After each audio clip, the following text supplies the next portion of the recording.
父さんが育ててくれたから作ってくれてたお弁当みたいなのをイメージで作ってます。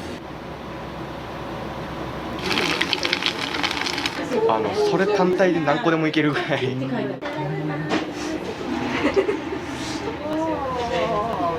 れはうちの92のおばあちゃんが毎年つけてくれてるんですよ。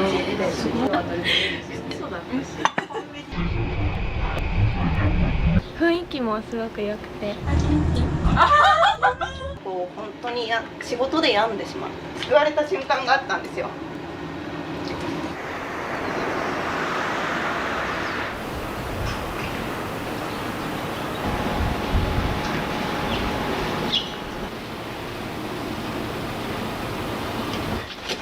おはようございます。おはようございます。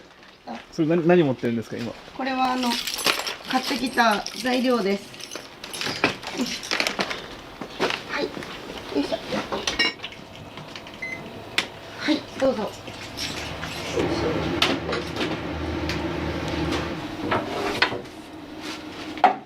本当に、日本酒飲んでいいですか？勘弁してください。こ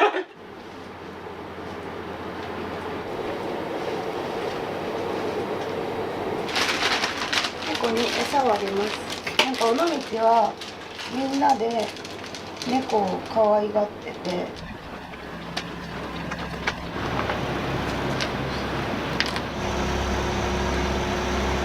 じゃあちょっと寒いんで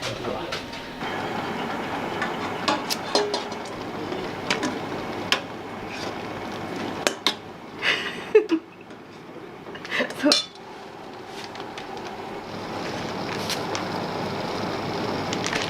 う鰹節が沈んだら取り出します。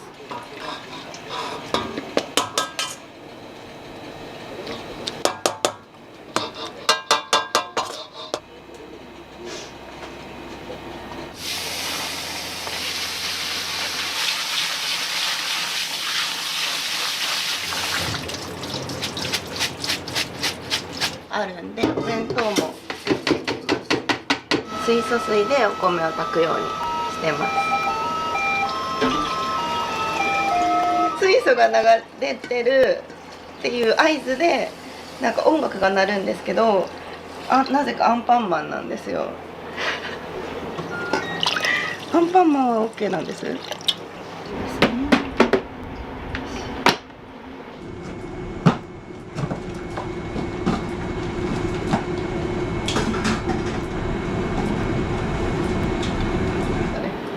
十分。なんかどうせ撮ってもらうんならね。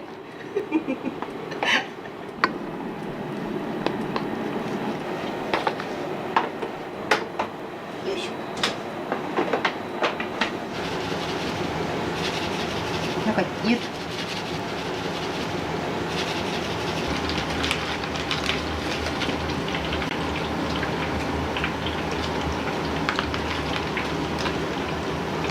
シューマイができました。開けます。お弁当のおかずになります。これの様子を見ながら。でも本当ザッツライスさん可愛いですもんね。なんかいいですか？やめちゃってそっちのもう一個の方が忙しくなっちゃってね。大変ですよ。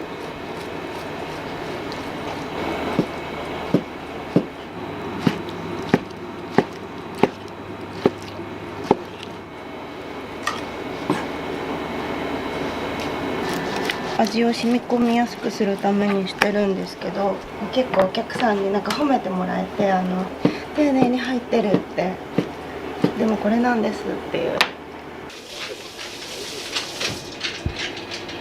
まあでも結構もうお年でしたもんね。6でボケてますもんね。あるけ今日めっちゃ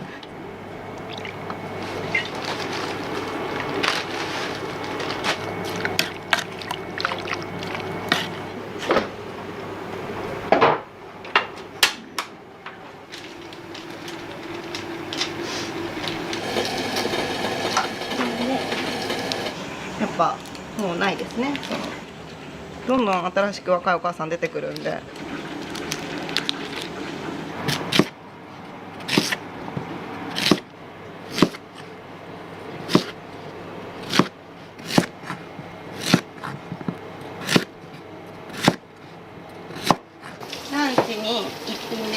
作るのとお弁当にも入れます。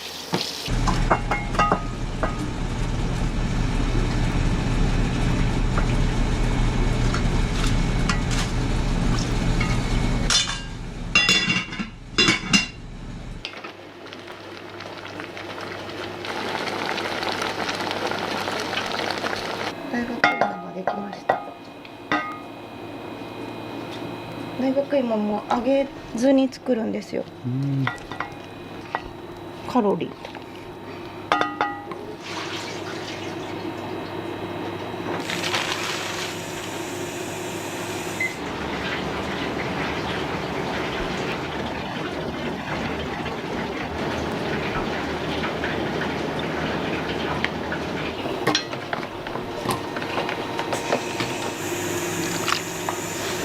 極力シンプルに。手間をかけることは心をかけることって言われてて、私もお料理を手間をかけるっていうより心をかけてしようと思ってやってます。今井さんは尾道の方になるんですか？田尻っていうとこです。お父さんが作ってくれる野菜がすごい美味しくって、いっぱい野菜をくれるたんびに友達とかにご飯作って振る舞ってたんですよ。美味しいね、野菜がめっちゃ美味しいねって褒めてくれるのが嬉しくって、なんかお店にしたいなって思って、お父さんには内緒で始めたんですよ。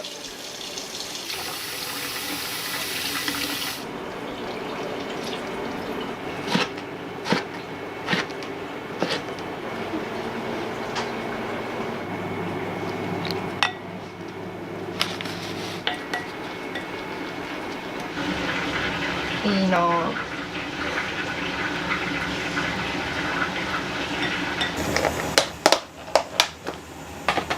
これは前の日からつけてたよ。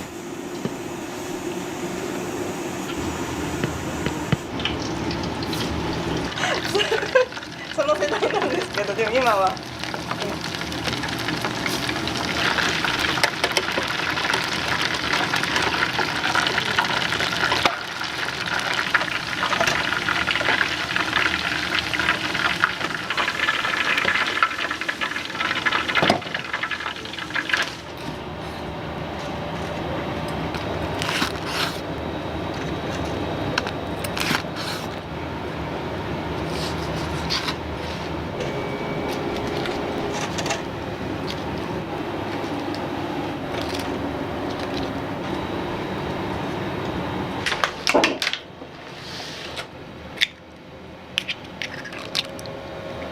なんかそれもまた常連さんからは好評で。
ここが、ね、狭いってあれですね。当たりますよね。すいませんね。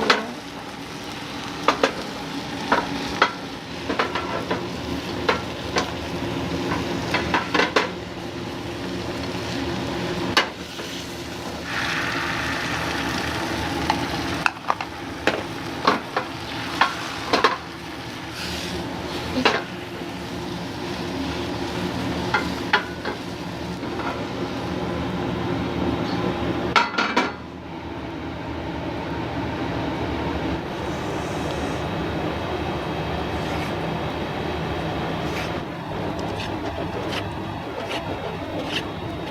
電子レンジでチンもできる容器なんで、なんか夕方とかにもそのまま晩ご飯とかで頼まれる方もいます。こんなにいっぱい入れるから閉まらなくなっちゃうんですよ。そう、うちのお父さんが育ててくれたから作ってくれてたお弁当みたいなのをイメージで作ってます。そう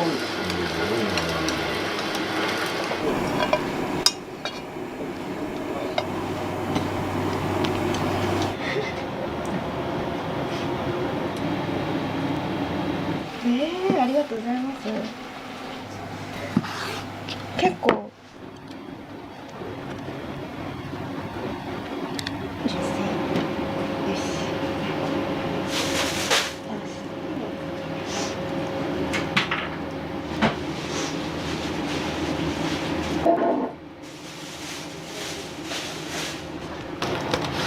蓋がね、ほら閉まらないんですよ。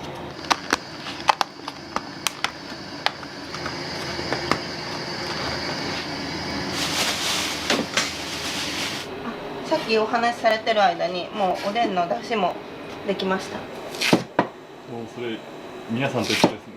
そうやって見てます。でしょう。ランチの予約が23人。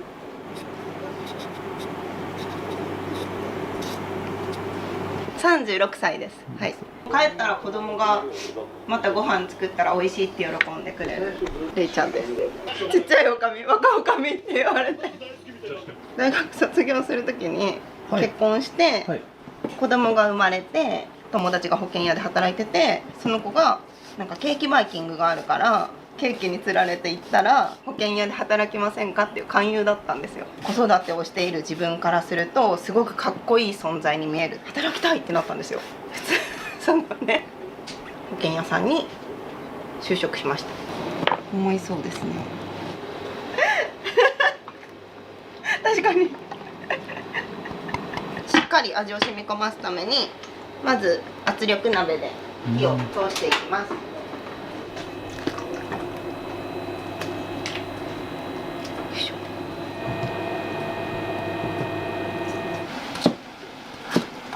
しっかり、私はしっかりするっていうのを目標に。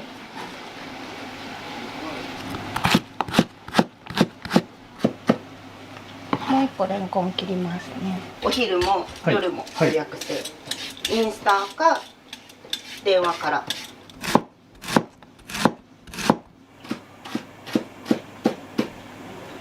面白いですね。言われてよかったです。お客さんとかでもうちの子はできるかなってめっちゃ思う。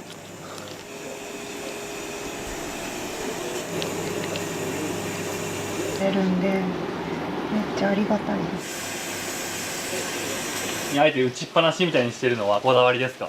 もともとその物件がすごく狭いんで、なるべくこう広く見せるために。でもあんまり焼き色がちょっと良くないですね、これ。いかばってきた。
結構柚子を近所の人からいっぱいいただいて、それを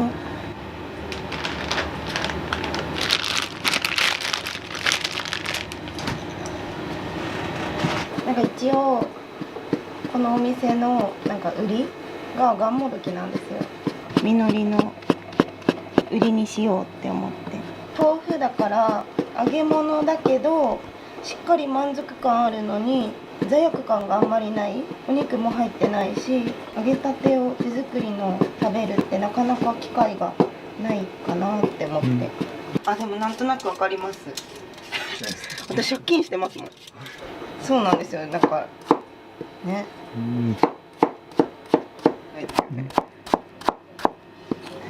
今数字が出てきた。いや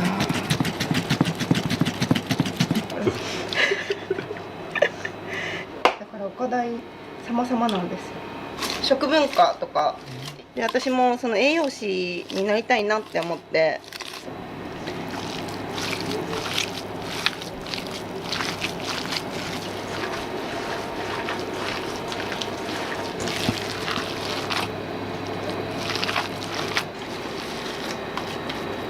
よし。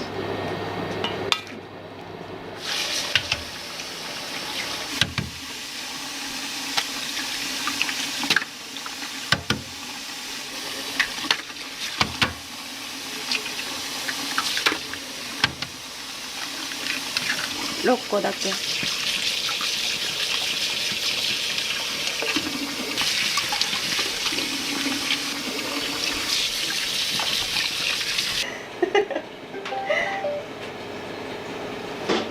角がなくってちょっと甘みがある11時のお客さん用。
忘れてましたね。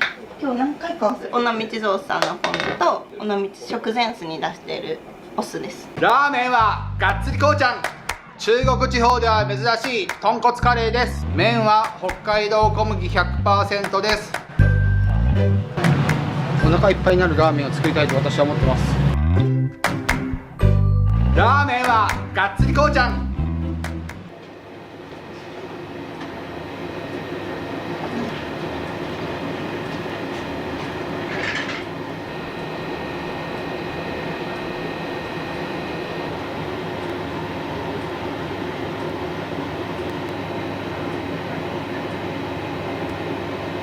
どうぞ奥から詰めてお願いします。いや、あれ結局 YouTube で見てないんですよ。あ、まだ上がってないんですよ。そう。おでん5種盛りがメインになります。おにぎりが一つついてきます。卵黄の醤油漬け、南高梅、焼きそばからお選びいただけます。好きなのは梅。いらっしゃいませ。あ、すいません。お待たせ。どうぞ。こ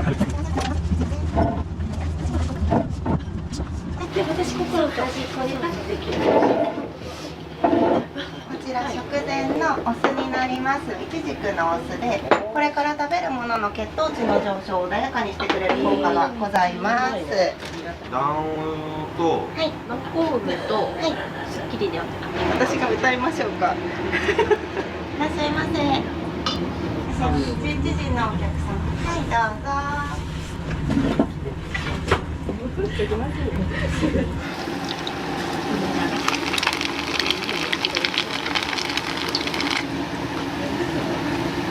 ある人ってさ、ことありそうな人がいるんだけどね。なるじゃん。そうそう。あ、卵黄醤油と梅で。はい、かしこまりました。出ます。出来たてです。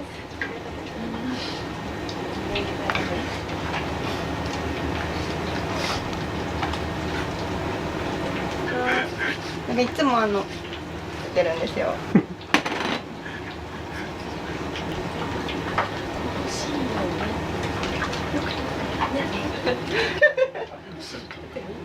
いいですね。下からその角度から撮られるんで、私がもうめちゃめちゃ二重顎なんですよ。お客様に気をつけて撮ってねって言ってます。止まった方がいいですか？大丈夫です。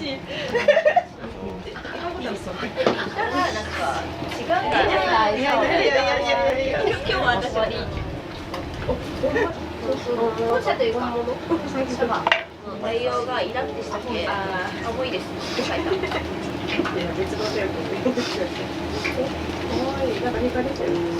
何年前でしたっけ、私。一緒に福山マラソン走ったんですよ。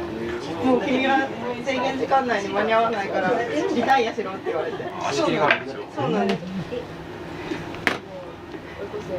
私は38。あ、昨日初めだった。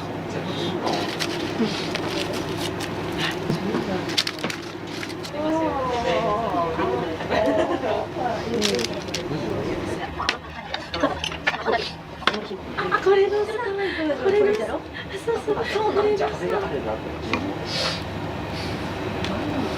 ラメはうちの92のおばあちゃんが毎年つけてくれてるんですよ。そう。長生きしてもらわんと困るなって思って。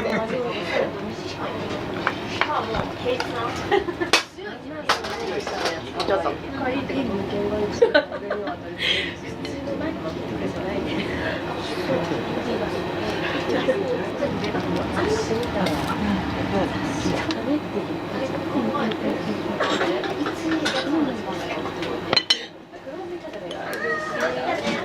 サバ待ってね。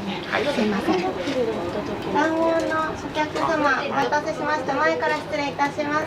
お待たせしました。梅干しのお客様、お待たせしました。ごゆっくりどうぞ。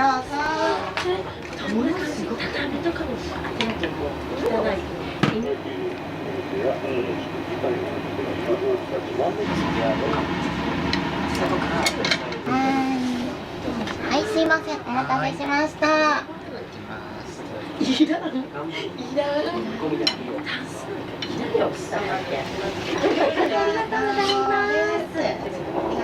ます。まあ今週、先週とね、いろいろなことがありました。お待たせしました。多分ガンモドキで有名になったんだって。これを食べたいがためにマルシェとかでも列が並ぶっていう。もう外はカリッと中はふわっとして上手食レポ。すごい。唯一無二ですね。このお店にちょくちょく来るっていうみたいなのがあればちょっと聞きたいんですよ。おかみの人柄ですね。ちょっと天然ボケなとこもあるので面白い方なんで。はい、団子ありがとうございます。ありがとうございます。すいま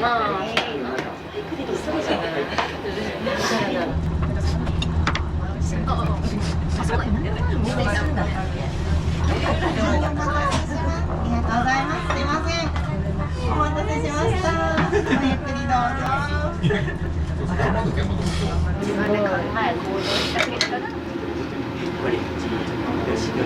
プロブレム。すいません。そこで英語ないですか。ごめんなさい。あ、2個の。ごめんなさい。あ、シーロ。はい、いただきます。緊張するよね。ありがとうございます。すごい覚えてくれてるやん。あれが寒かった。おいしいから。おいしい。これマジ美味しいね。わあ、いいな。若い。若い。いいな。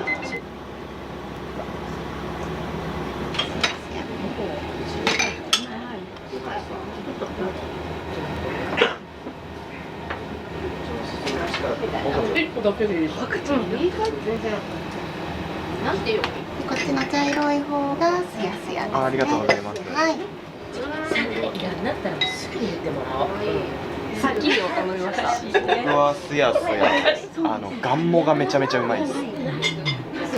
それ単体で何個でもいけるぐらい食べたことあるガンモとはなんか全く違うなと思って想像以上でした。めちゃめちゃガンモがうまいじゃんと。店主さんはどんな感じでした？リールで見たまんまの方だな。よかったいいようにね言ってくれたすやすや。ありがとうございますごめんなさい。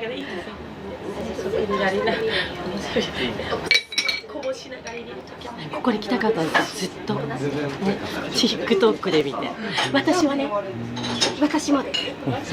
っごい美味しい。ご飯はどうでした？すっごい美味しいおむすびも美味しいって思ったけどガンモが10個食べれる。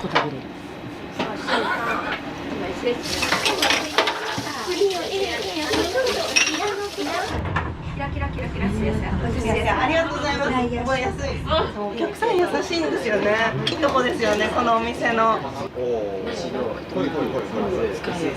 やすやです。お待たせしました。すやすや眠りそうです。はい、かしこまりました。ありがとうございます。ありがとうございま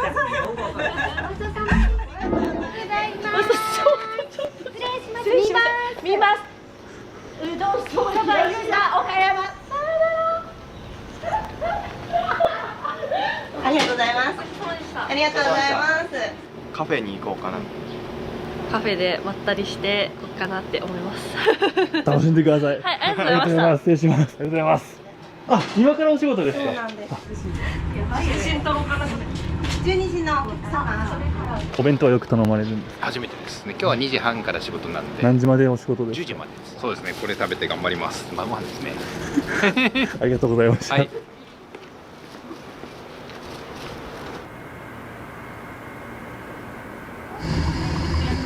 お好きなお席どうぞ。寒かったら膝掛けも使ってくださいね。お好きなお席にどうぞ。すいません、いらっしゃいませ。左右にしてるんです。今寒いから。あ、時期的な問あ、そう題です。そうそうそう。猫みたい。ありがとう。いらっしゃいませ。前から失礼します。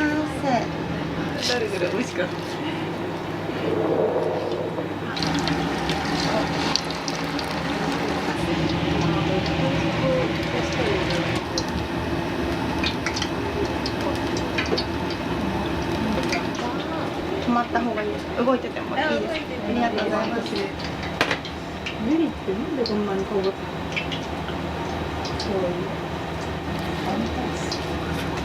もう羽生結弦ですら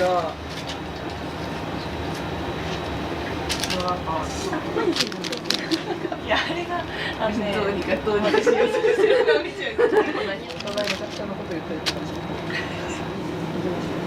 バカみたいにあいつにソラちゃんから見えるおじさん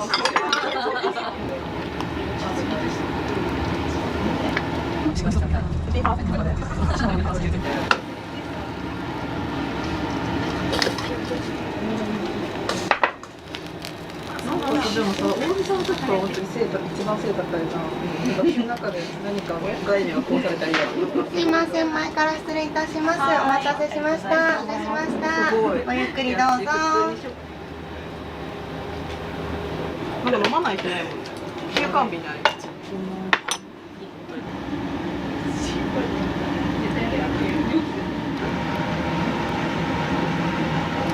外だったし。店内ぐるぐるして食べるのね。でもベジってお会計するの。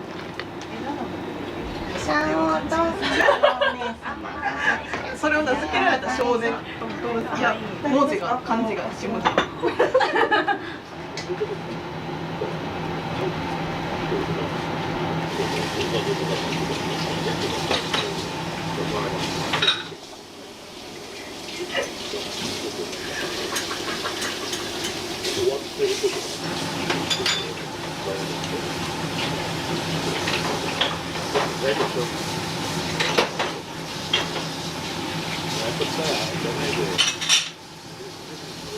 すごい。いや、じゃあやろうと思ったらできるんですね。インスタで変気持ちが出てきました。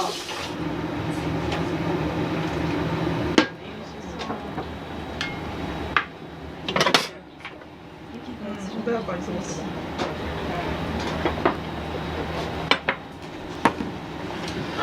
はい、すいません、前から失礼いたします。お待たせしました。はい。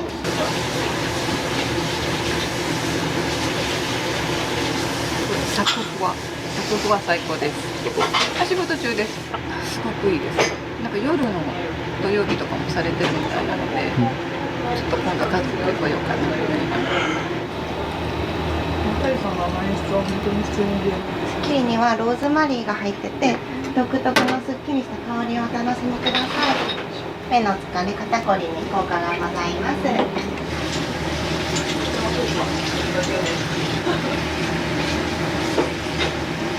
晴れです。当分の仕事を頑張る。花の香りがすると結構すっきりした感じ。忙しいっていうよりはいつも通りにちょっとできない。緊張します。ありがとう。いつもすいません。ありがとうございます。すいません。生地の前開けた。お願いします。はい、すいません。ありがとうございます。スタッフもこっちに出てもらって。左に持ち上げてます。3番と、はい。これで。ただおにぎりじゃ3種類で。すごい。そこにあります。去年の8月にオープンして、今ちょうど。これや。あ、ほんまや。ちゃんと許可を得る。あ、いいですね。フリー素材なんで。お酒を一部後で買ったりする。ちょっと甘めのおでんに合うように辛口に。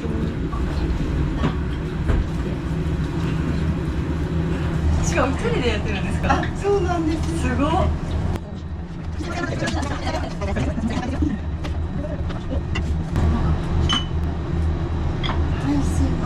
ありがとうございます。前から失礼いたします。お待たせしました。はい、気がする。はい。ありがとうございます。です。ごゆっくりどうぞ。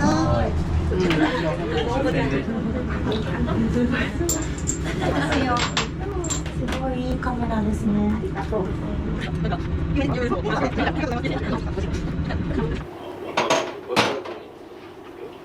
それこそ40万人とかいたら。去年かな、広め市場初めて行ってハマりすぎて。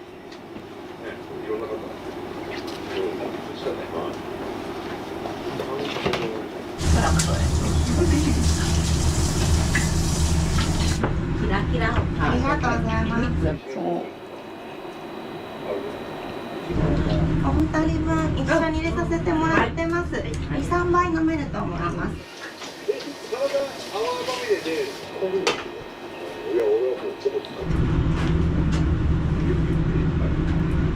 お弁当とガンモ、お弁当とガンモで、お弁当もすごい美味しいんですよ。ちょっとおじいさんも食べる。本当さんでした。ありがとうございます。お気をつけて。いってらっしゃい。ありがとうございます。お気をつけていってらっしゃい。ありがとうございます。4500円。大学いや全然違う。30です。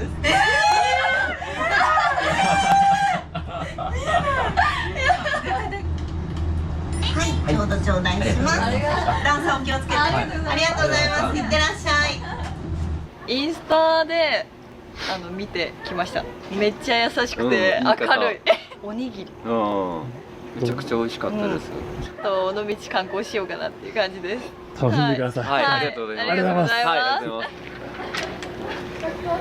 います。何をきっかけにこれ買ったの？インスタで流れてきて、で美味しそうだなと思って誘いました娘を。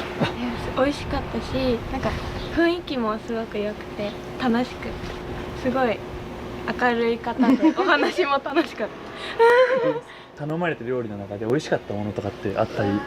ガンモ。なんか食べたらすごいふわふわでサクふわ。おにぎりは本当はおかわりしたかったんですけど、なくてお米が。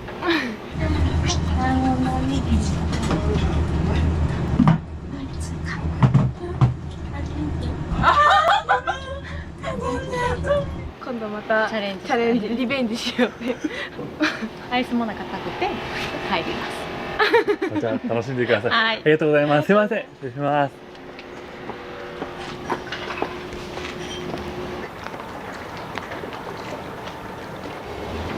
おはようございます。もうハイライトってです。ありがとうございます。いつもありがとうございます。いつもケーキを持ってきてくださるんです。差し入れでありがとうございます。どういたしまして。ここがオープンしてからもう何度か通わせてもらってます。ちょっと今日は仕事前に寄らせていただきました。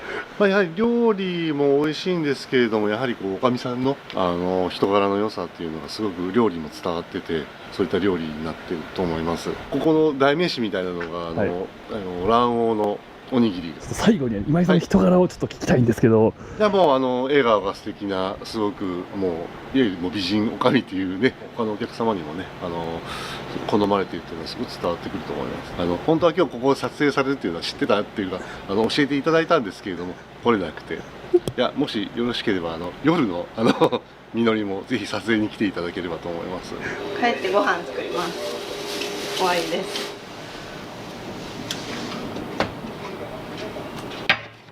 今の仕事とセイボリーの仕事だとどっちが自分に合ってるなみたいなのってあったりされますか？全然どっちも合ってると思うんですよ。転職なぐらい。これです。そうだいぶ痩せてるんですよこの時は。これです。真ん中じゃないですか。でそれ表彰式なんですけど、契約をいっぱい取った新人っていうか若手部門、営業の仕事って求められる数字をしないといけないじゃないですか。真面目にしすぎちゃって本当に仕事で病んでしまう。落ち込んだった時に尾道っていう場所とそのお店ご飯食べて元気をもらったっていうの人たちに恩返ししたいなって涙が出るぐらい美味しかったんで、なんかそれで救われた瞬間があったんですよ。人に振る舞いたいっていうとこから薬膳マイスターと和漢薬膳師の資格を通信で取りました。週に2回営業を1年間常連さんがついてくれたんで、それをもとにマルシェとか出店したらいつも見てますとか応援してますっていう言葉で、なんかもう頑張るしかないなって、ここで絶対にストップしたくないなって思って頑張りました。前向きに場所が移転したっていうお知らせをしたいなって思って、これじゃあそのお客さんも来ても何の楽しみもワクワクもしないなって思って、当初の予定の450万より全然もう倍ぐらいに850万円負債をまず背負って、はい、このお店をスタートしたと。はい、後悔はしてないです。今はすごい毎日が楽しいです。これお弁当持って帰って、あとなんか編集疲れると思って蒸気でアイマスクぐっすり寝てください。はい、ありがとうございます。はい、目標は尾道の明かりになるようにずっと続けていきたいなって思ってます。お子さんを連れて入ってくれるママさんたちも多くって、保育園とか小学校とかの近くでお惣菜屋さんやりたいなってちょっと夢ができました。なんか働くママさんたちの力になりたいです。お客様に愛を込めて心をかけて全て作ってます。応援がすごく私の力になってます。元気な限り頑張ります。今日はありがとうございました。はい、ありがとうございます。はい。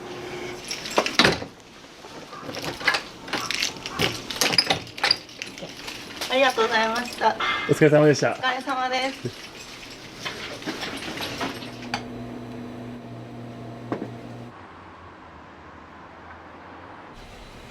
醤油だけよ。もう他何も入れんよ。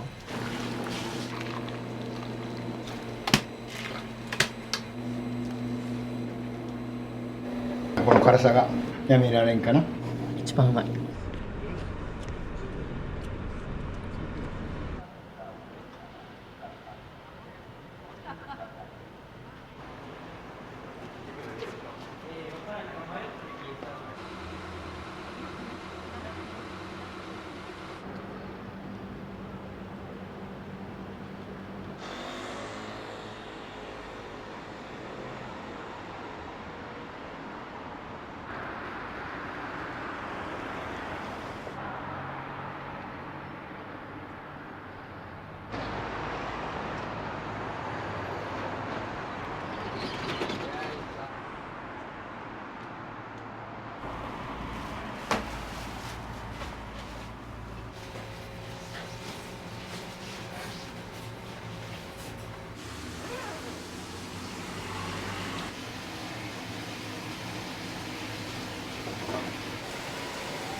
汚いのとかな、まだついとったりする。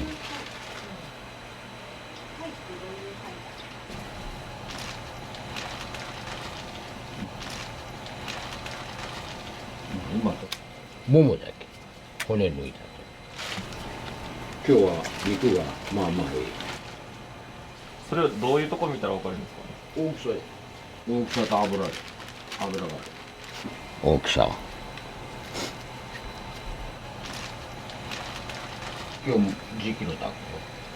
毎日時期もう5キロタコ。これはどんな味付けなんですか。醤油だけよ。もう他何も入れんよ。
4年と3年、7年。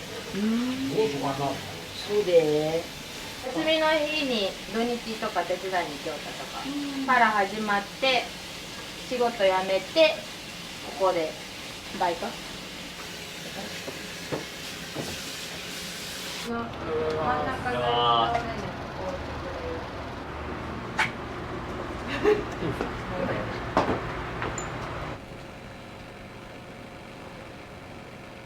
ありがとうございました。はい。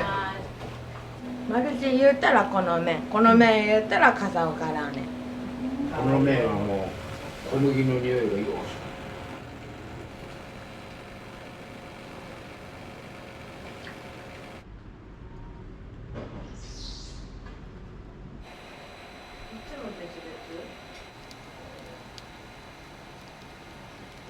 これまだ白い。もうちょっと醤油色にならない。笠岡のラーメンって、なんでこういう鶏のラーメンなんですか？知らん。まあ鶏はあれだろう。多いかったけだろう。和田原っていつも。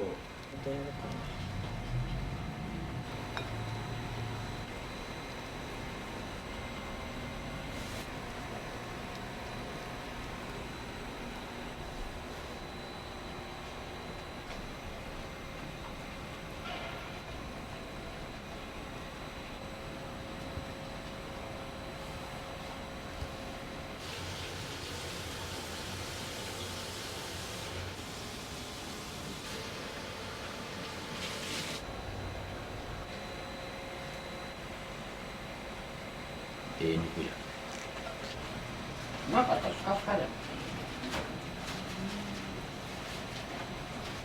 ゃん。もうそこのようじで食べて。美味しいけ。今日の肉あれ昨日取り行ったけど肉屋でねえけ落とそうとくいっけもとい平家新鮮ない。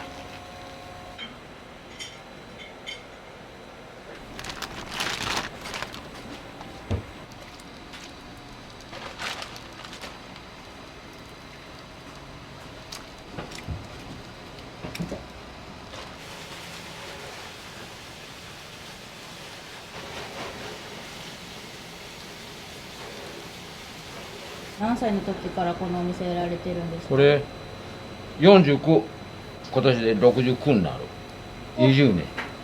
その前はお父さん何されてたんですか？わし石屋その石材業員がもう下火になったけんの、お一か八かや。ラーメン屋始めるきっかけってあったラーメンんですか？好きなけんの最初人に聞いてやりょうたんだけど、全然できねえ。ラーメン自体の作り方わからなんだ、最初はカーロなったり、定まらんのよ味が、それで一級行ったら教えてくれた。毎日同じことするんだけどの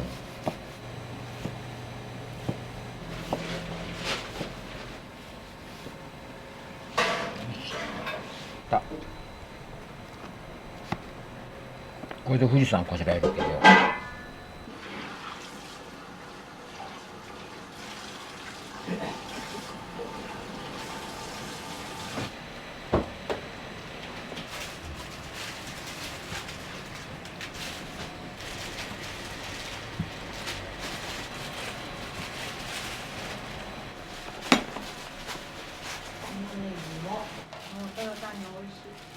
これうちら市場から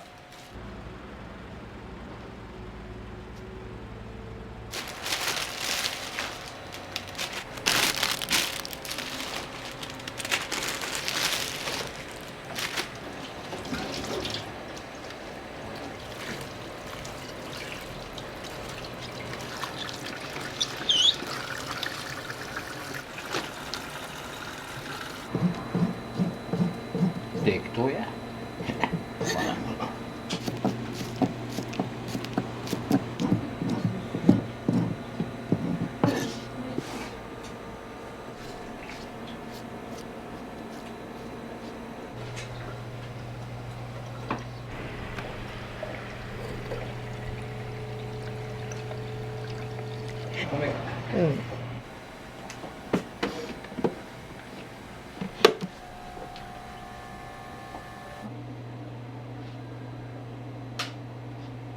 言わないか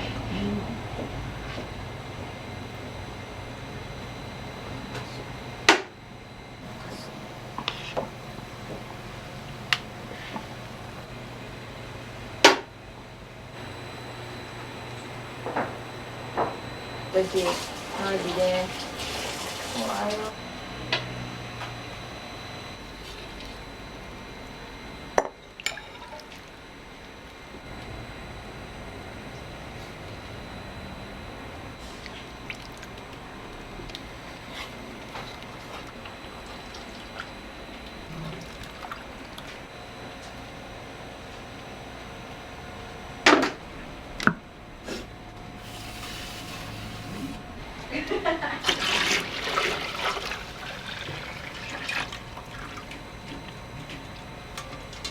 今何入れたんですか？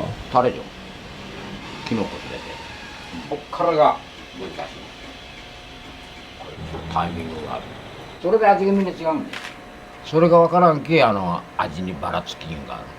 10年かかる。それは一定にデューッとできる。他の何も入れんのんだけど、ごまかし聞きゃいい。醤油だけじゃん。今20年目だけどな。10年ぐらいしてからだいたいお客さんもこう来てくれる。簡単じゃねえよな。やっぱ商売に何でもじゃん。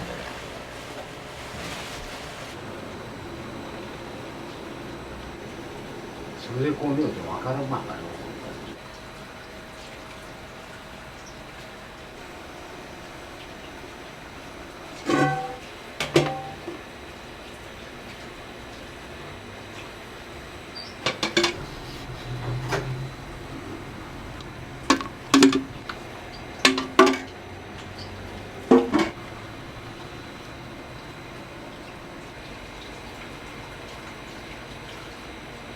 これもうちょっとできたらこの泡がもっとグワーッと上がる。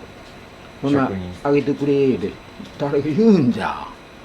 誰が言うんですか？言うんじゃ。これが鍋あげてくれってあほなオッケーでヘでぴゃったラーメンの神様にこれおるんじゃいけん。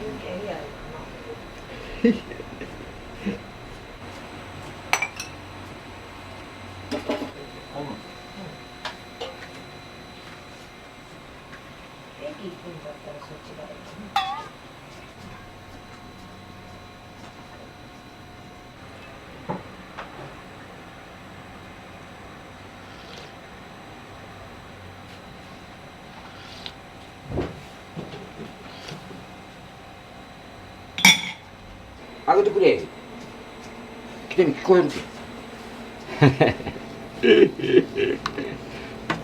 これでタレの出来上がり。はい。こ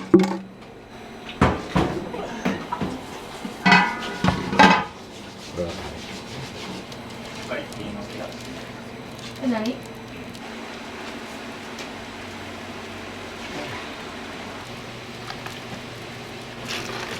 映しよる。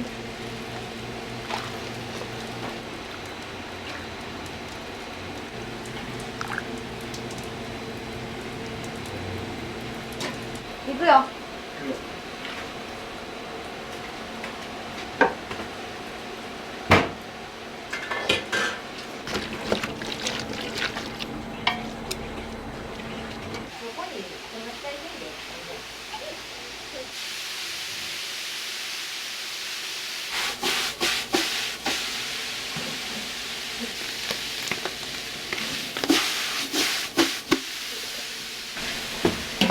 出来上がり。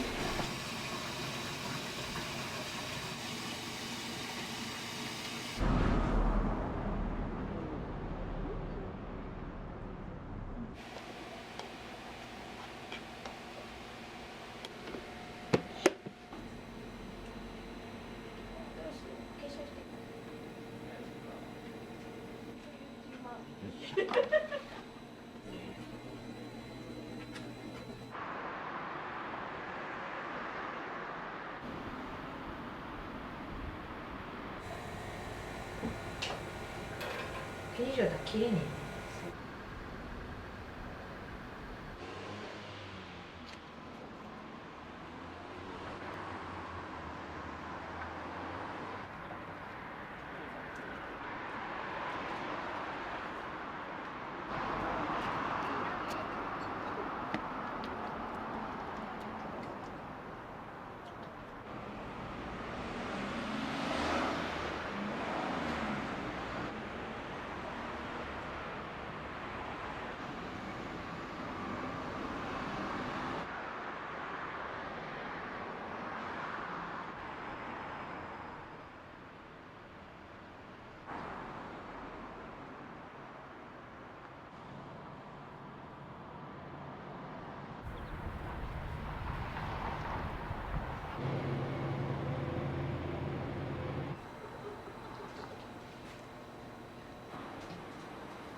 大とご飯。はい。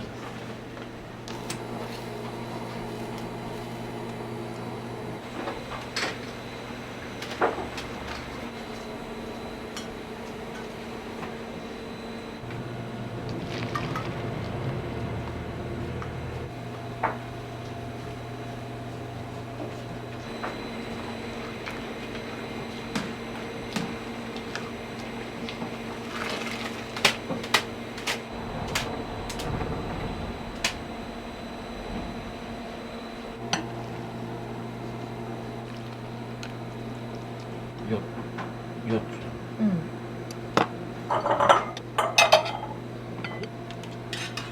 気をつけて食べてください。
こ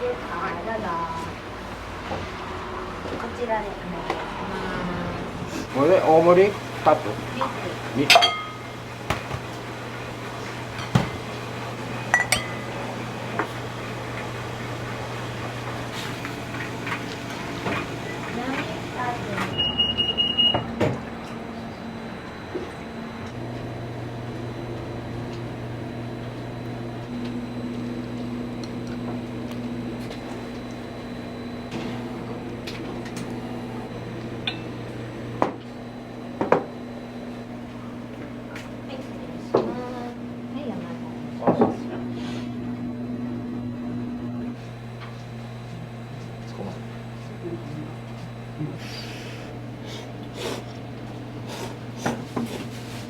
醤油味の感じが効いて、それと親鶏ですね。美味しいですね。はい、どうぞ。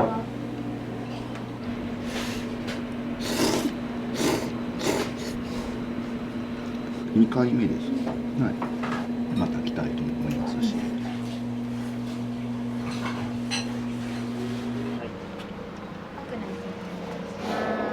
第はい。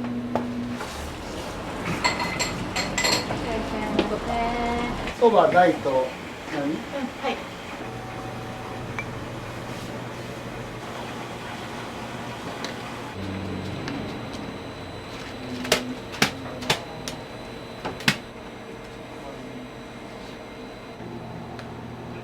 やってください。はい、飲みをございました。800円ね、バイ。ほんまじゃ。今日そば大ですね。醤油ベースで、だしがよく効いてますね。うまい。ありがとうございました。今日はダメで。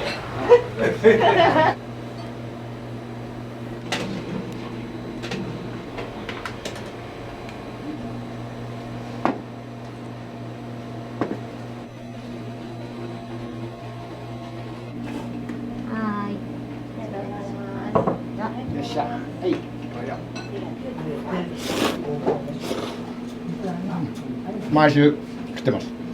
なんかね、この辛さがやめられんかな。うまいですよ。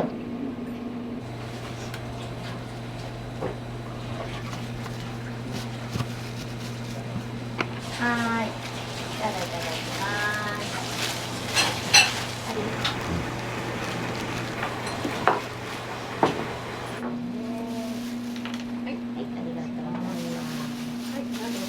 ありがとうございました。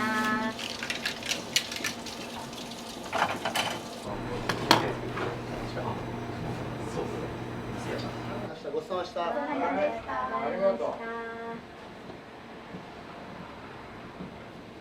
じゃあ、いつもありがとう。ごちそうさん。うまかった。また来ます。ありがとう。はい。いつもありがとう。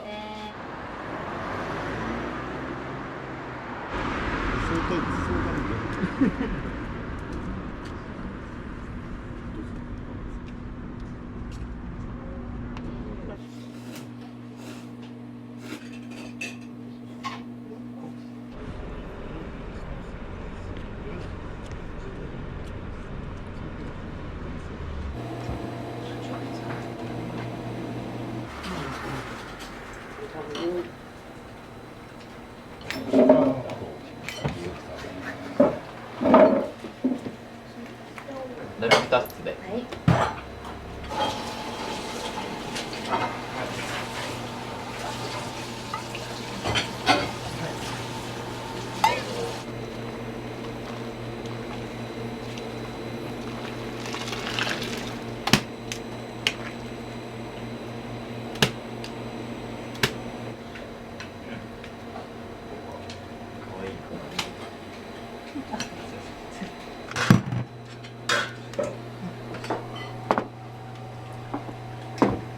そこは別やった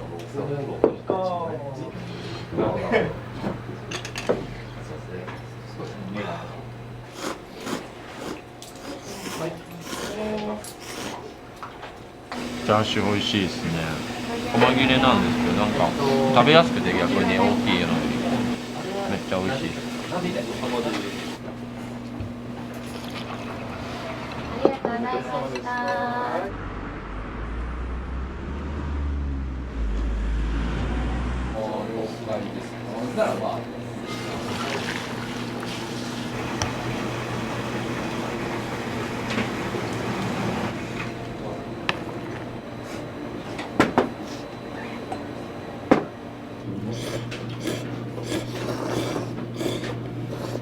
親父が昔よく来てて、で久々に友達とみたいな感じです。濃いっすよね。味が濃い、めちゃくちゃ。それが美味しい。鶏チャーシューも美味しいし、重たくない全然っていう。一番うまい。一番うまい。逆に放送された後でいいかな。作ってるのはこうじゃない。こっちはいいけど、たまたまそこに。あ、500円ある。いいか。少なめでいい。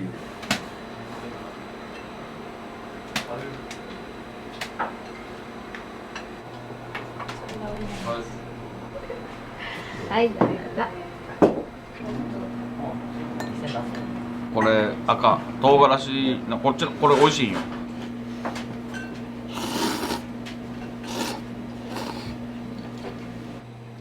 ご飯だけ食べたら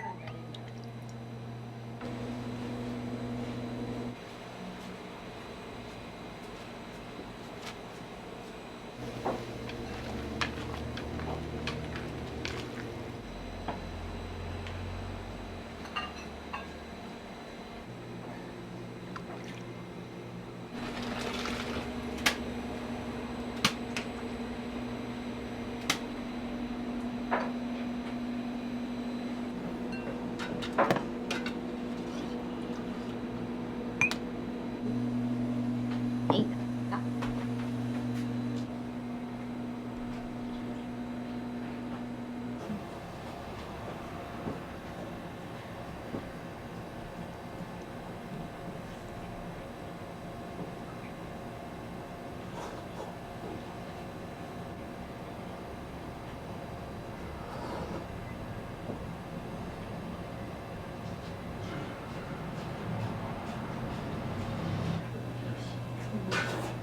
なんか、A ちゃんのおかげで若返ったんだね。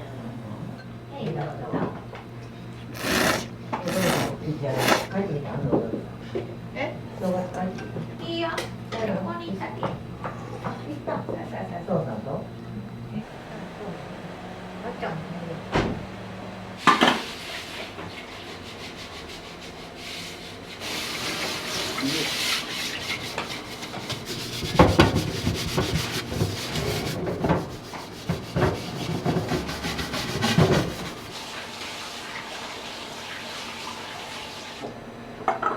ししゃも食べる？ししゃも。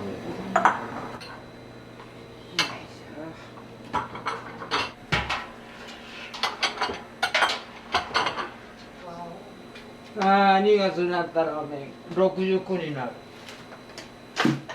なんで？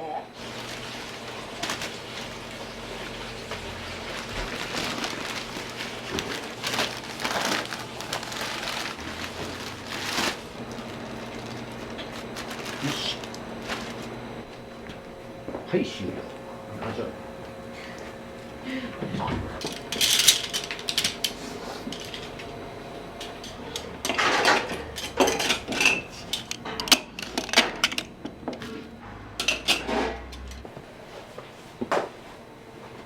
No.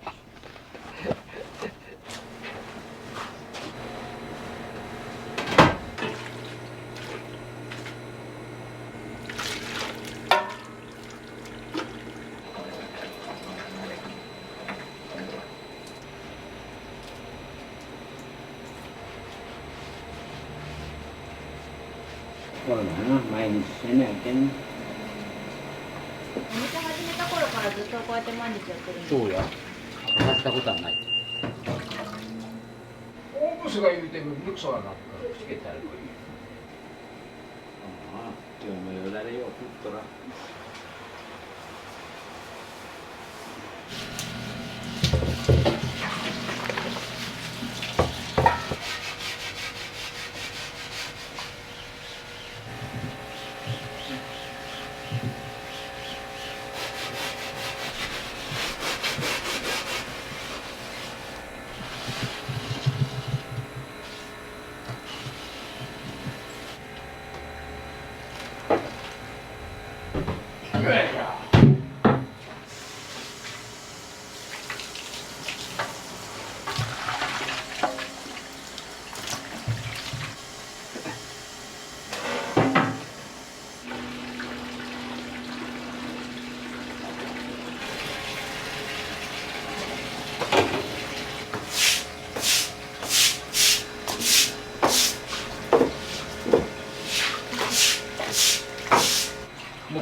たけん。それでも体のためにやめたんですか？そうだ。長木翔も。もう最初のがんになったらわしはもういけんもう。それ直上が。56の折にな。ここ駅やりだして8年目だったんか。既存道路は行ってよう思うとったんだけど、そう病気になってね。100日休んだよ。みんな待たれてたんじゃないですか？待ってくれ。だいぶようになった9年目に今度いかんじゃけど、その間にも心筋梗塞になりせかんし腸閉塞もしたし、それ行き過ぎたけ病気になった今日したよ同じこと。今日はありがとうございました。はい、ありがとうございました。これからどういうお店にしていきたいですか？みんなが気軽に来れるような店にしたい。気軽にやっぱり来れる。いつまで続けたいとかありますか？死ぬまで。まあ死ぬまで。まあ動ける間はずっとやりたい。体のためにもな、やりたい。頑張ります。はい、ありがとうございました。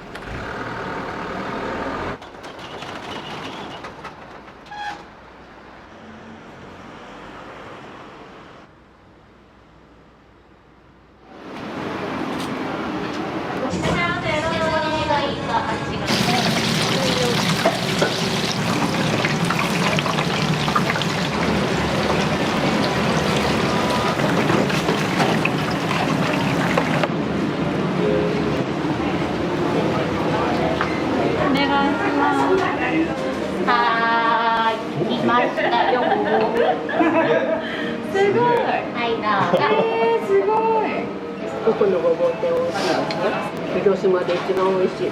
初めびっくりしました。めっちゃ美味しい。すごい。最後まで食べれます。こんだけあっても。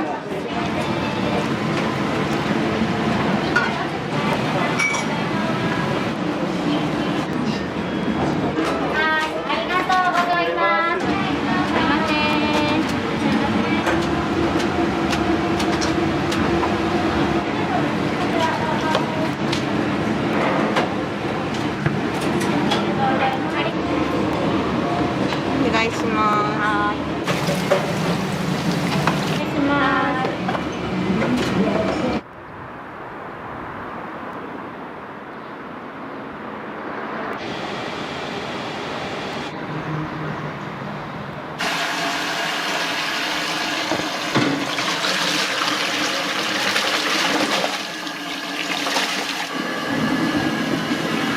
昆布と今煮干しを入れてます。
行直前なんでちょっと一旦火弱めます。こんな感じですね。全粒粉が粒が見えます。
粗く削ったものを先に入れます。3種類ブレンドします。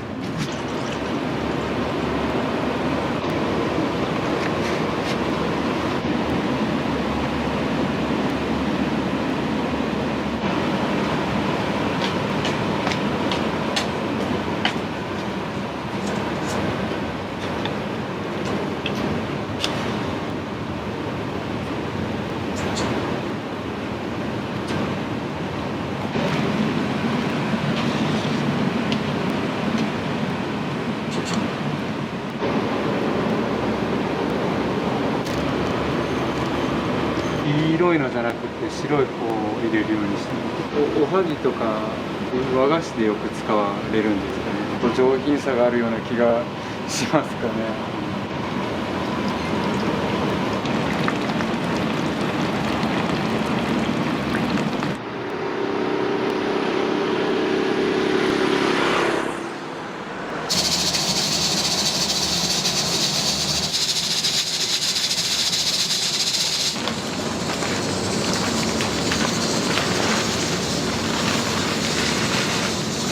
薄削りを今度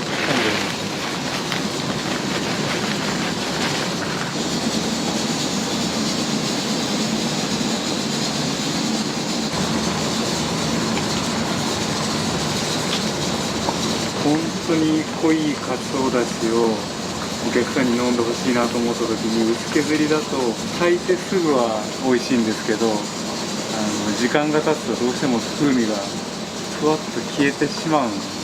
でそばだしで使う厚削りのものをしっかり入れて煮立たせると結構長い時間でも削り節の風味がこう続くというか、それでちょっとしっかり煮出してる状態です。だしと合わさった時に麺の表面がだしを吸ってくれる麺にしたんですね。吸水性が高いとその濃いかつおだしもしっかり表面が吸ってくれて、こう一本の麺を食べる時にそのだしも一緒に上がってくるっていう麺に仕上げたんですけど、麺とその出汁が合わさった時にちょうど美味しくなるっていうのをこうずっと追求してるんです。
ちゃんとした1セットまとまったいい機械があるんですけど、まあ、それをちょっと変えなくて、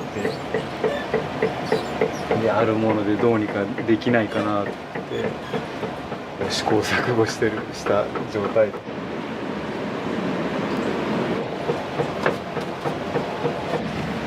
し、これをちょっと寝かせます。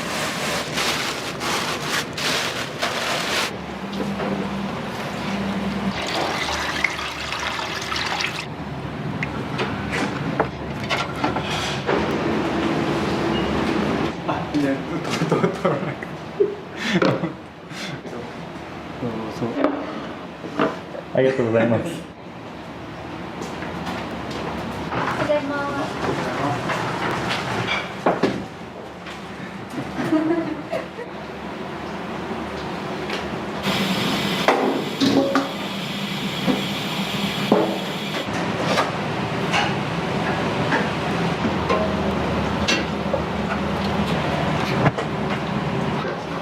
そうなんですよ。プロじゃないけど。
のあったかい冷たい冷たいのじゃあダブルでセットです。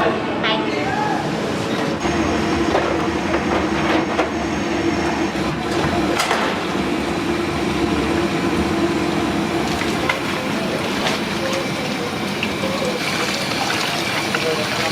すいません。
はい、お待たせしました。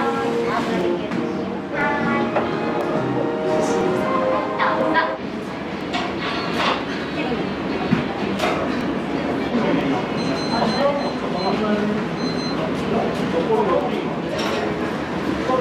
あとは食べてなかった。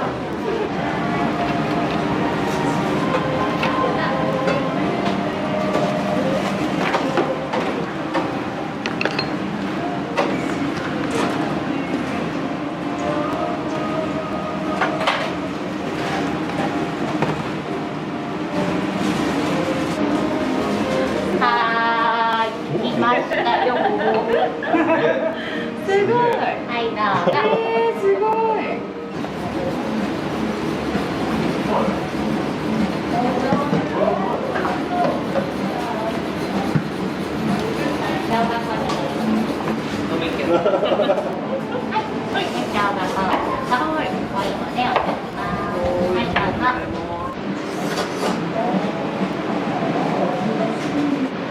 サクサクです。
はい、お待たせしました。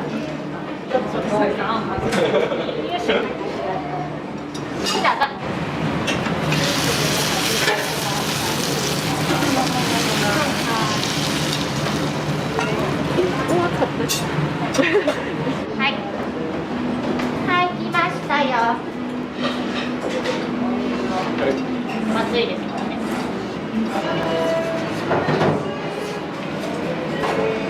鍋焼きうどん。ここのごぼう天美味しいですよ。広島で一番美味しい。麺が生きとるけね、こう切れん、伸びてない。あ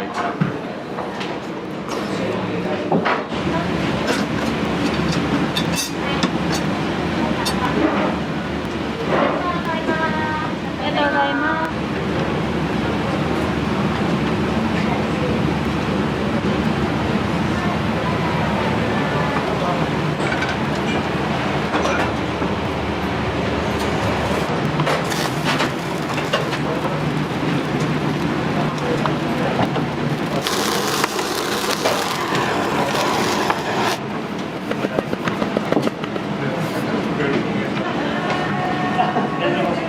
お願いします。は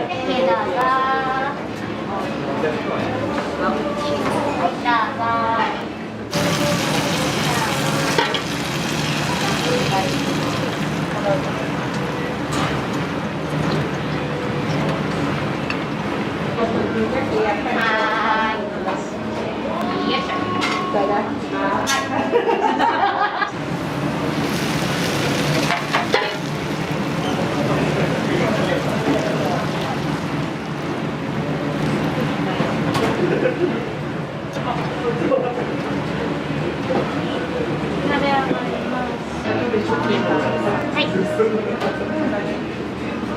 はい、来ましたよ。熱い気をつけてください。はい、どうぞ。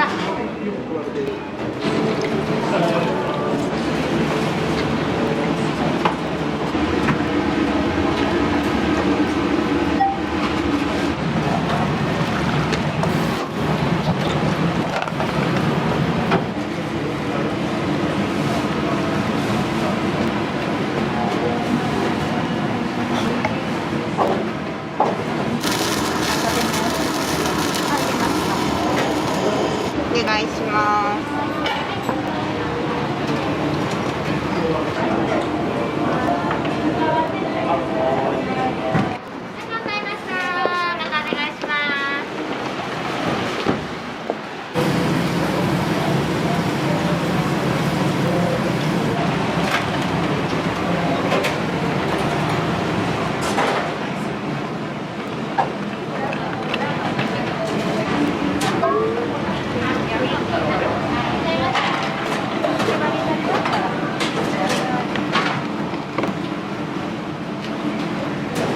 お願いします。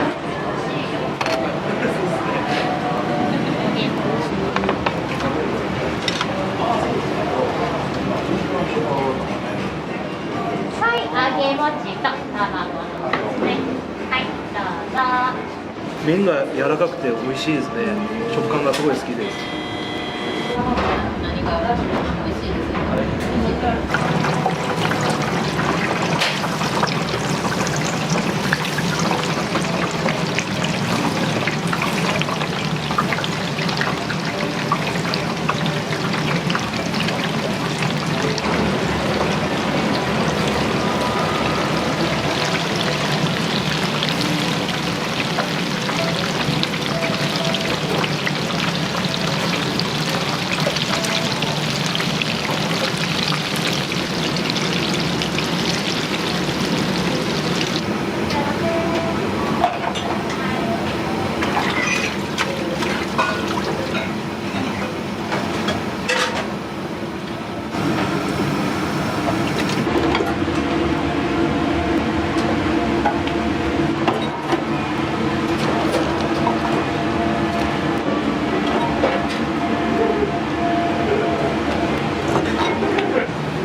ずいです。はい、はい、どうぞ。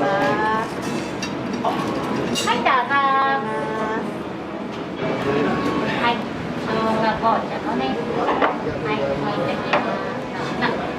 1時間ぐらいかけてきます。初めびっくりしました。めっちゃ美味しい。すごい。最後まで食べれます。こんだけあっても。カレー汁も美味しい。最高です。最高です。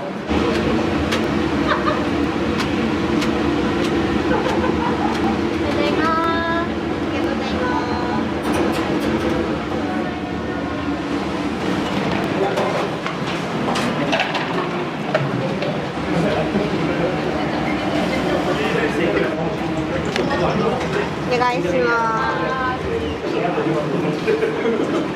お待たせしました。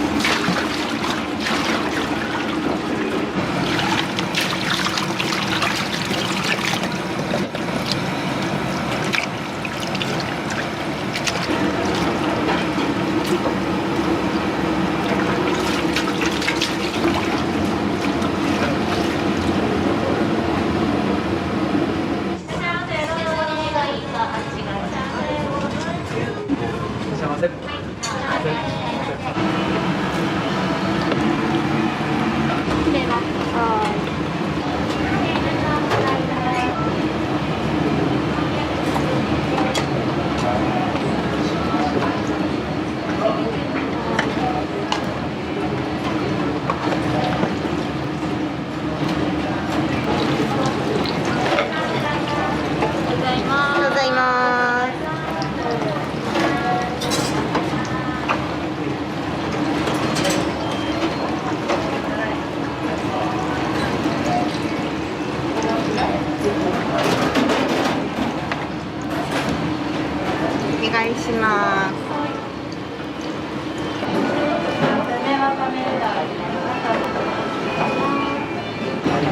願いします。お願いします。お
高いのが1つとごぼう丼ですね。以上でいいですか。はい。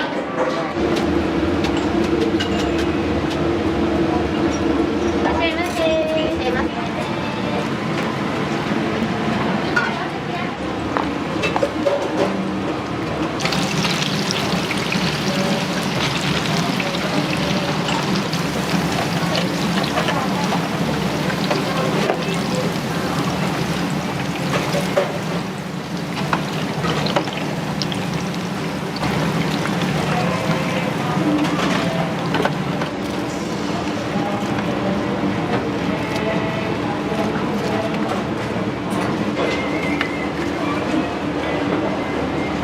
お願いします。切る。はい、お待たせしました。ごぼうのあったかい。おわりと持ってきます。いいですか。お願いします。はい、ごぼう丼ですよ。はい、どうぞ。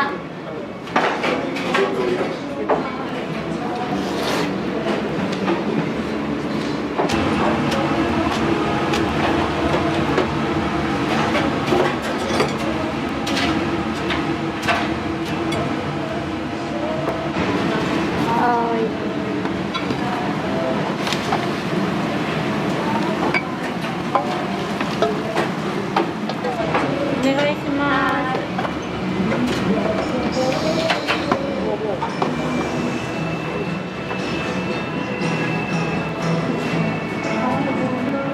はい、ごぼうのあったかいのです。私です。お願いします。はい、きつねうどんです。いらっ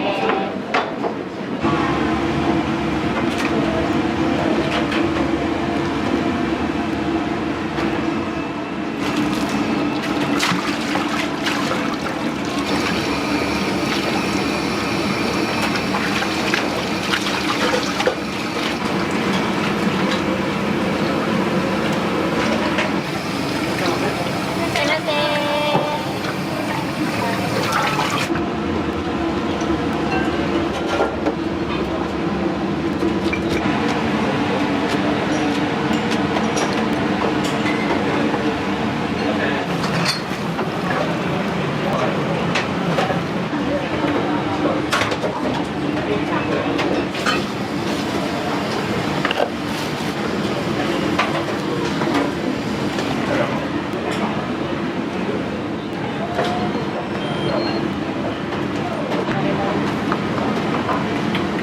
肉玉1.5、ざる1.5お願いします。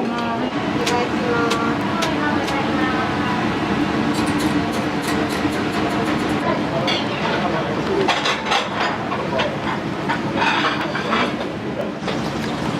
まだよ。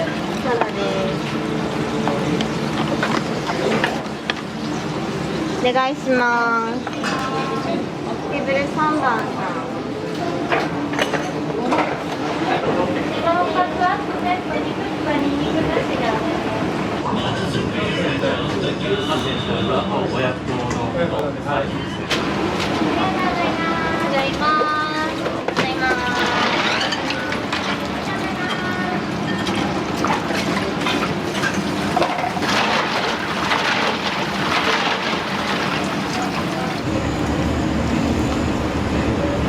はい、ざるうどんです。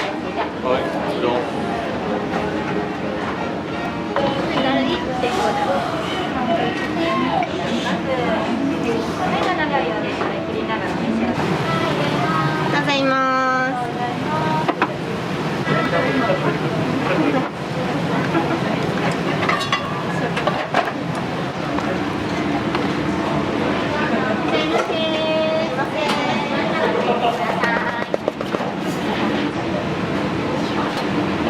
お願いします。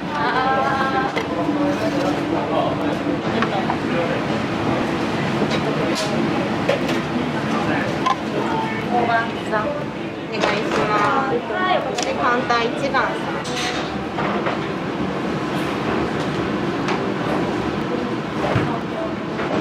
美味しいです。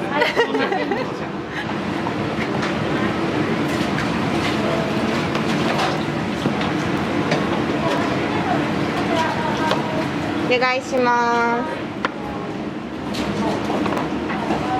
しました。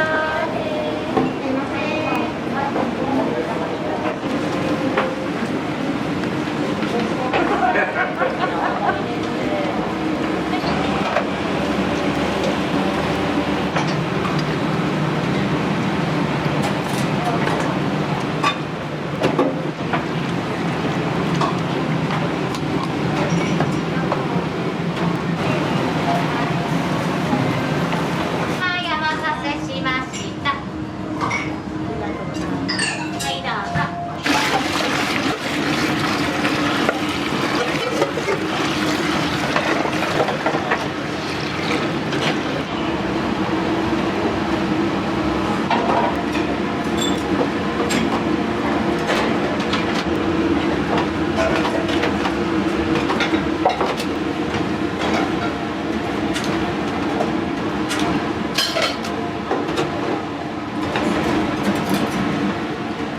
ただいま。ありがとうございます。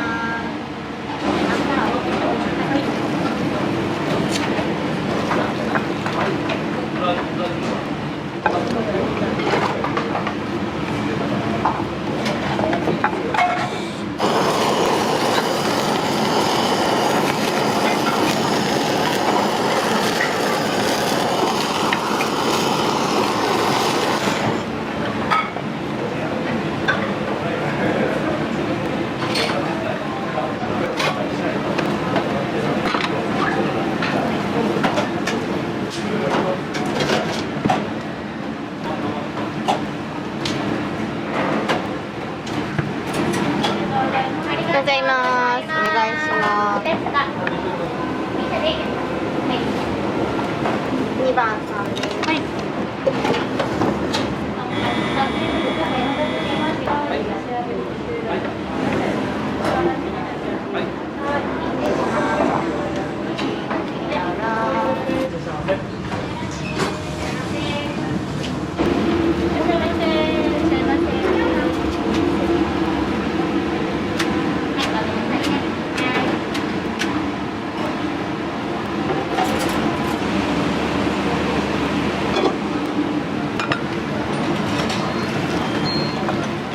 お願いします。きつね肉つけつね 1.5 トッピングちくわ天です。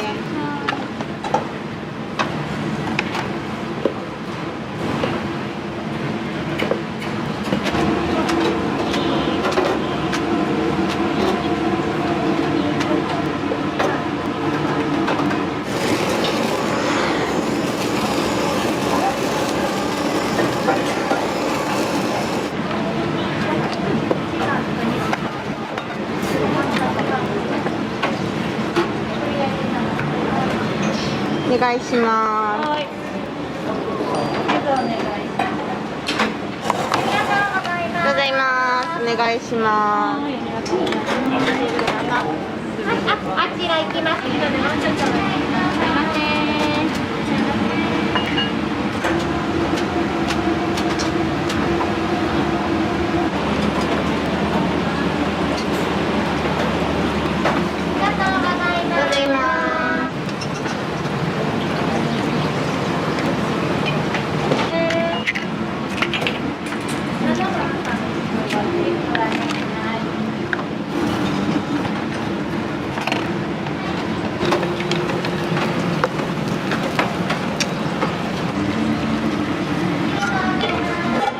ありがとうございます。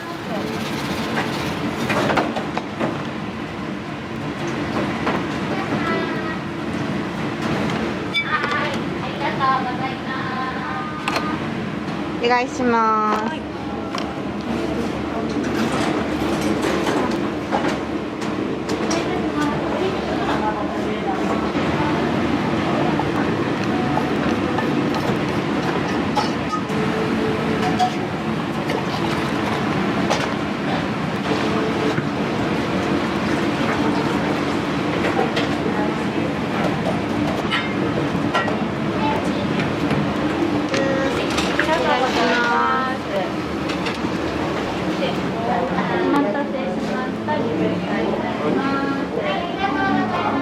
りがとうございます。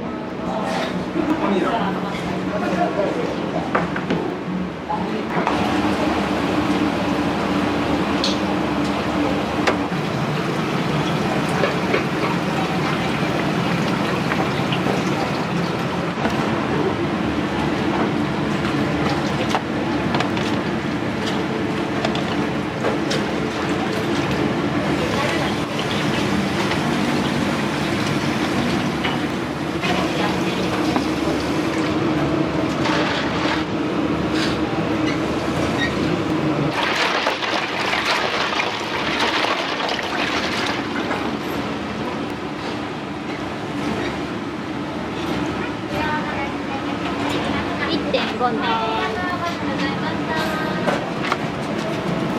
お願いします。いけるかな。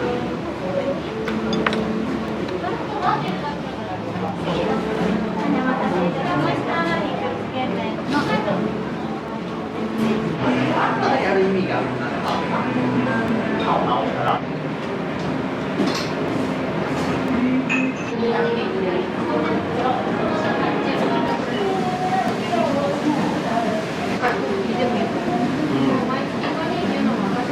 お願いします。柚子トッピングわかめカツ丼おでんで。ありがとう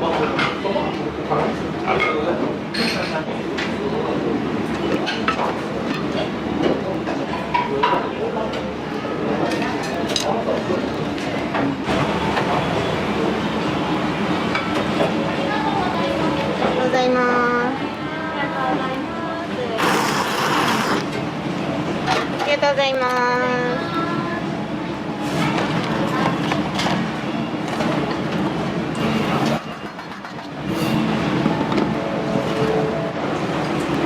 お願いします。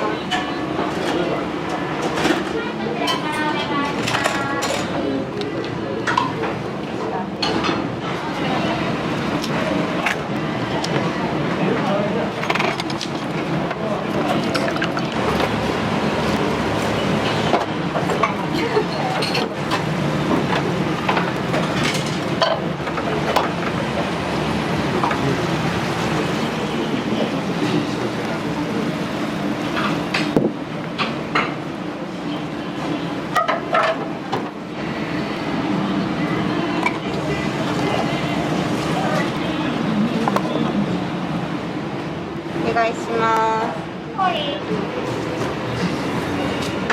はーい。カツだって。ごめん、水割りとかありがとう。いいね。お願いします。6番さんです。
お願いします。1.5 1番さんでいいです。水うどんの麺1.5になります。はい、お待たせしました。お願いします。肉玉ですね。はい、はい、お待たせしました。はい。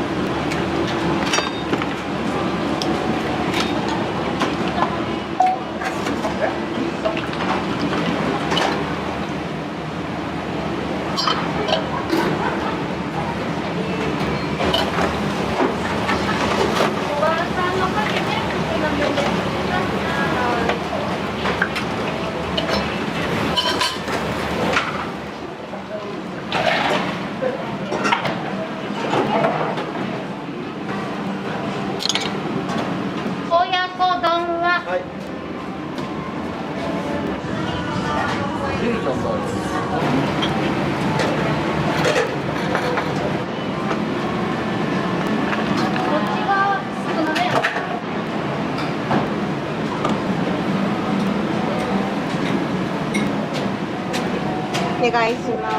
はーい、しくたまの1.5。はい、しくたまの1.5。セットね。はい。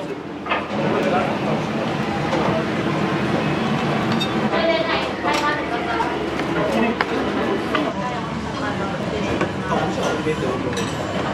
はい、ありがとうございます。後ろに失礼します。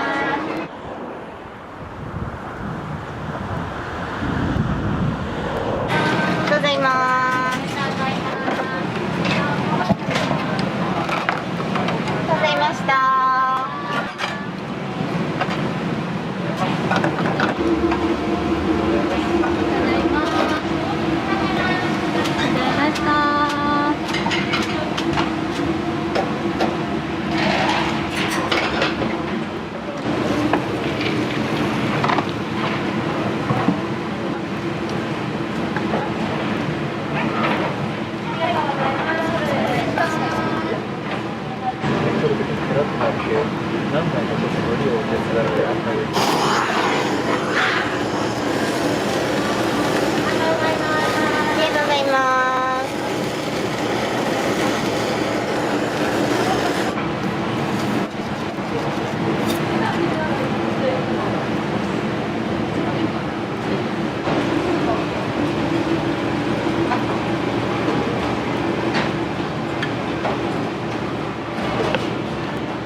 はい、どうぞ。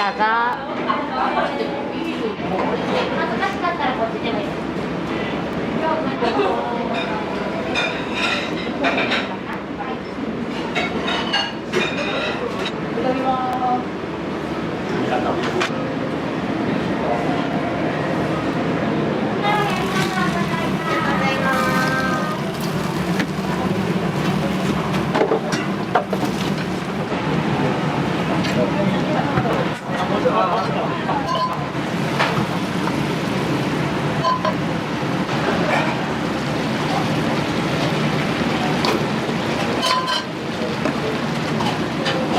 手でいいです。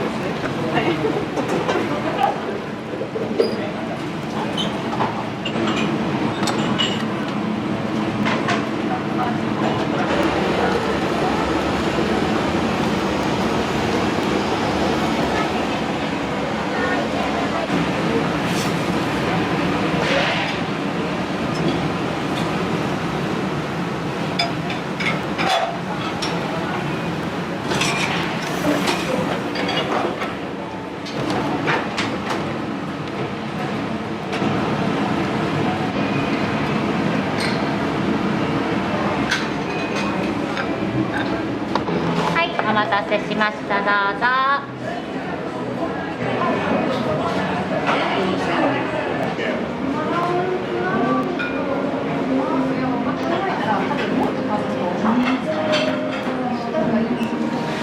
なんかもう一個ちらっと言って。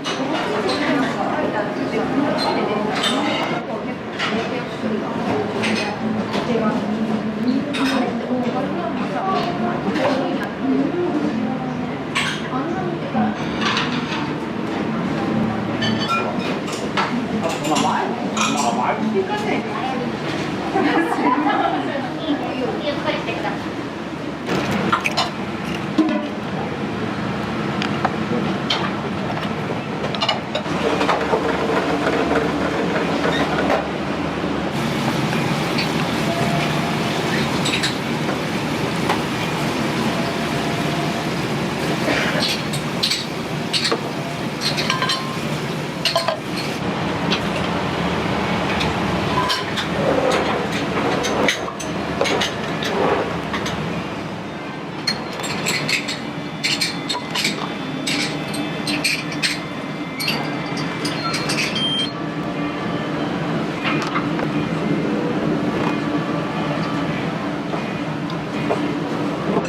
はい、親子丼です。どうぞ。